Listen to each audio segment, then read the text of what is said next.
warahmatullahi wabarakatuh. Alhamdulillahirabbil alamin, wassalatu wassalamu ala asyrofil anbiya wal mursalin sayyidina Muhammad wa ala alihi washabihi ajmain, amma ba'du.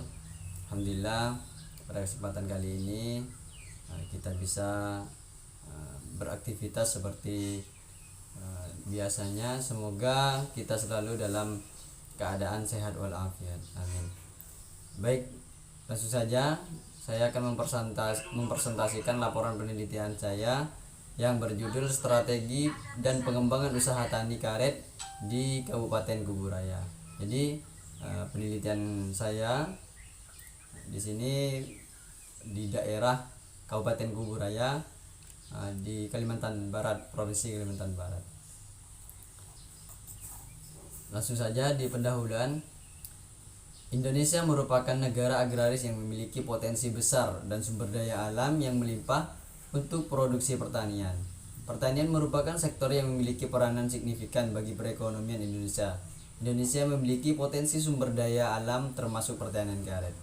Potensi karet sangat signifikan, di mana luas areal seluas 3.671,302 hektar, produksi sebanyak 3.630,268 ton. Produksi sebanyak 1.161 kilo hektar, didominasi oleh perkebunan rakyat 85%, menciptakan lapangan kerja bagi 2,5 juta KK dengan rata-rata luas kepemilikan 1,25 hektar, sedangkan untuk volume ekspor sebanyak 2,99 juta ton dengan nilai 5,10 miliar US dollar. Jadi Indonesia ini merupakan negara yang memiliki potensi cukup besar, potensi sumber daya alam yang cukup luas, sehingga bisa menunjang perekonomian di Indonesia, termasuk potensi pertanian karet ini. Karena potensi karet di Indonesia memiliki produksi yang cukup banyak sampai 3.630.268 ton. Jadi potensi pertanian karet ini sangat signifikan hingga bisa menunjang perekonomian di Indonesia. Pengembangan perkebunan karet mempunyai peluang yang cukup besar di Kalimantan Barat. Hal ini dapat dilihat dari ketersediaan lahan dan kondisi cuaca yang mendukung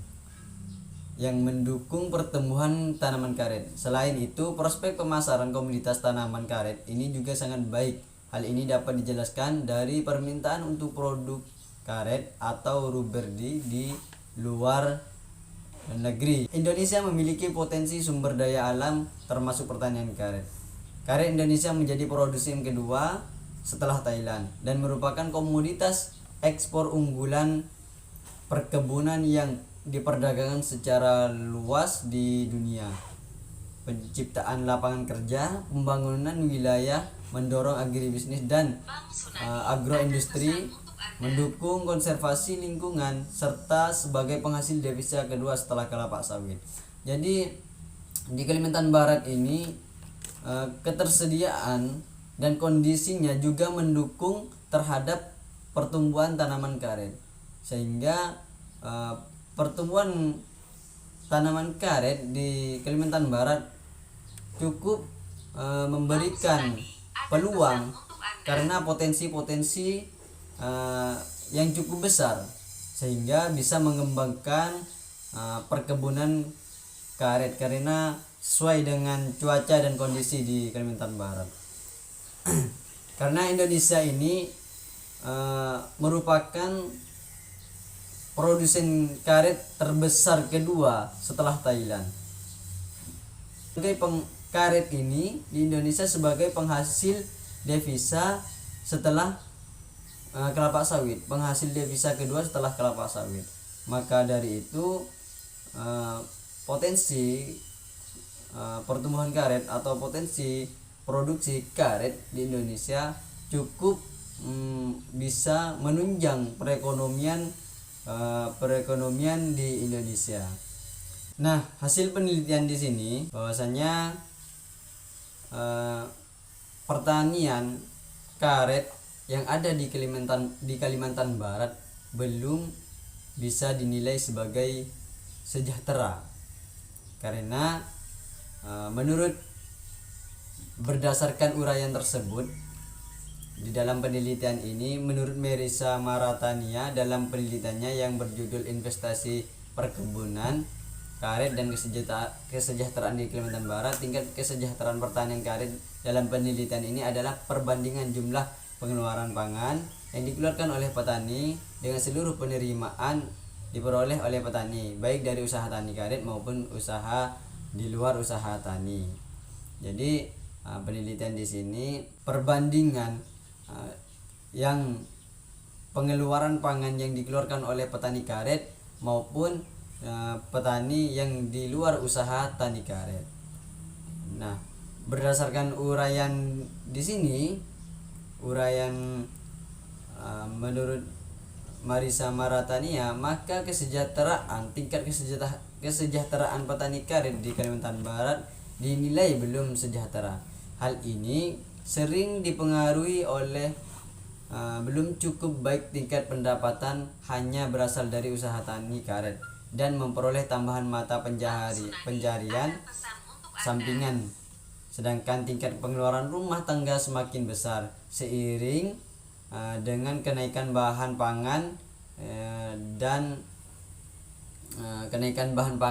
non pangan. Jadi tingkat kesejahteraan petani karet di Kalimantan Barat ini belum bisa dinilai sejahtera karena dengan beberapa hal yang terjadi di Kalimantan Barat belum bisa menciptakan kesejahteraan produksi usaha tani di Kalimantan Barat.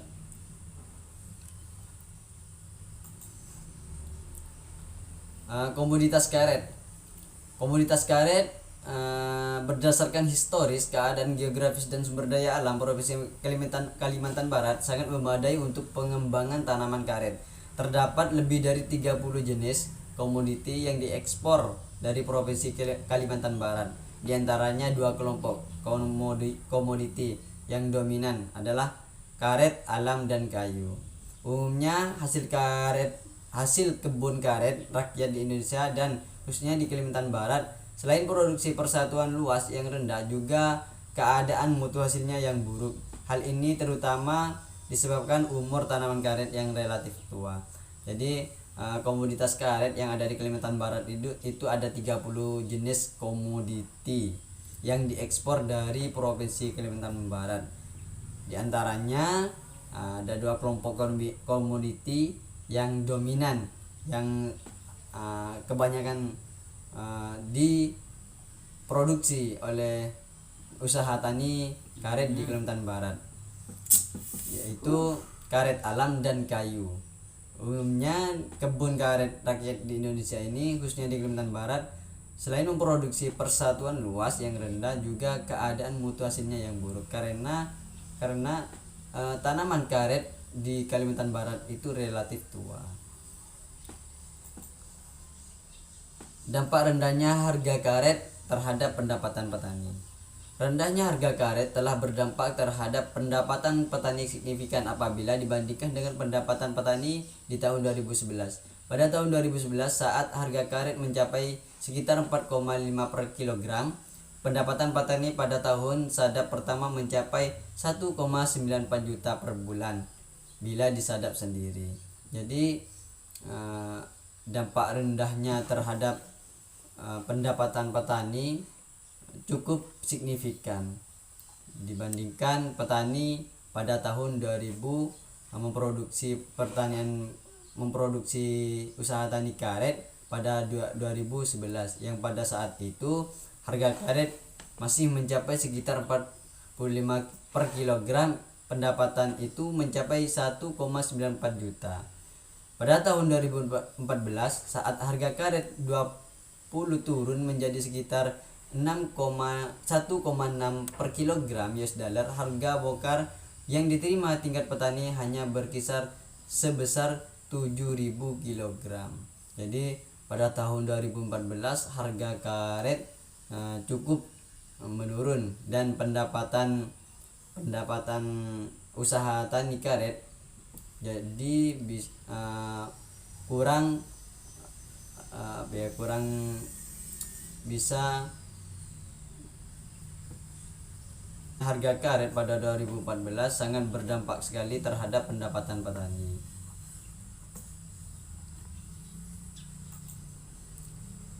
Strategi pengembangan usaha tani. Strategi pengembangan usaha tani ini ada dua.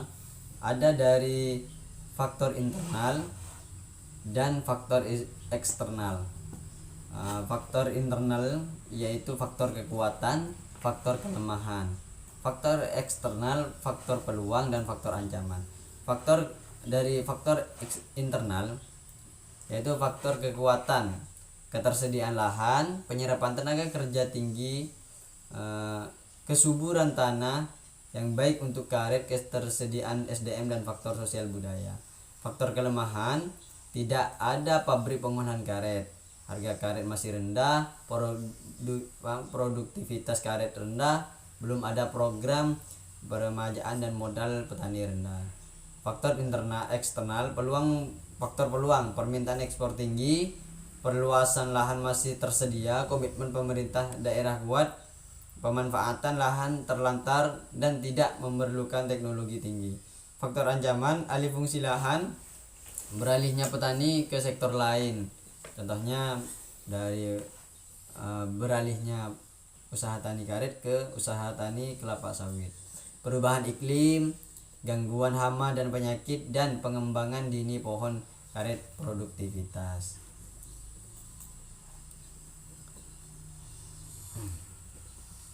Hipotesis atau hasil sementara dari penelitian kami yaitu kesejahteraan usaha tani karet di Kabupaten Kuburaya bernilai negatif atau bisa dikatakan tidak sejahtera. Pendapatan pada usaha tani karet di Kabupaten Kuburaya bernilai negatif karena dengan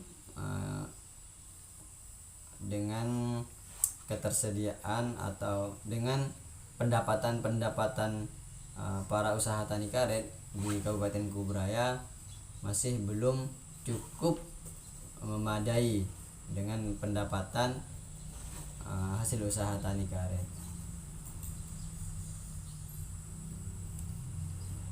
Bab 3, peninjauan pustaka, penentuan daerah penelitian. Jadi di sini penentuan daerah penelitian ini di Kabupaten Kuburaya karena menurut BPS bahwasanya Kabupaten Kuburaya merupakan kabupaten yang memproduksi karet yang rendah menurut BPS Kabupaten Kuburaya. Dan metode penelitiannya di sini menggunakan metode analisis dan metode deskriptif. Metode analisis ini menguji untuk hipotesis, sedangkan metode deskriptif adalah suatu metode dalam meneliti suatu kelompok, suatu objek, suatu kondisi, pemikiran, peristiwa yang terjadi masa saat ini agar mendapat gambaran mengenai fakta-fakta dan fenomena yang diteliti. Metode pengumpulan data. Metode pengumpulan data yang digunakan peneliti ini adalah menggunakan wawancara dengan masyarakat setempat. Jadi metode pengumpulan data di sini menggunakan metode wawancara atau bisa dikatakan tanya jawab. Metode ini merupakan metode sumber pertanyaan kepada sampel dari populasi dan yang dirancang untuk memperoleh informasi dari responden. Metode analisis data. Pada tahun 2011 harga karet mencapai 45,5 per kilogram. Sedangkan pada saat itu pendapatan petani pada tahun tersebut mencapai 1,94 juta per bulan. Apabila jumlah ini dibandingkan dengan tingkat upah minimum regional Kalimantan Barat pada tahun 2011 pada tahun 2011 yang sebesar 1,26 juta per bulan, maka pendapatan petani masih di atas UMR karena pada saat itu belum belum turun harga karet seperti itu. Definisi operasional. 1. Konversi lahan karet adalah peralihan fungsi lahan produktif dari komoditas karet menjadi komoditas kelapa sawit. Petani adalah orang yang mempertahankan usaha taninya, orang yang mengganti usaha taninya dengan komoditi lain, dan orang yang mengalihfungsikan lahannya. Biaya input karet adalah keseluruhan biaya yang dikeluarkan oleh petani karet dalam proses produksi, yang terdiri dari biaya sarana produksi bibit, pupuk, dan pestisida.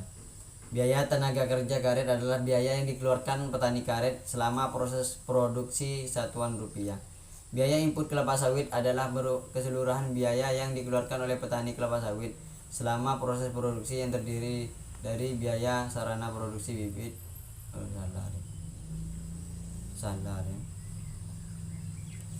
Biaya input tani karet adalah keseluruhan biaya yang dikeluarkan oleh petani selama proses produksi, yang terdiri dari biaya sarana produksi, pupuk, dan lainnya.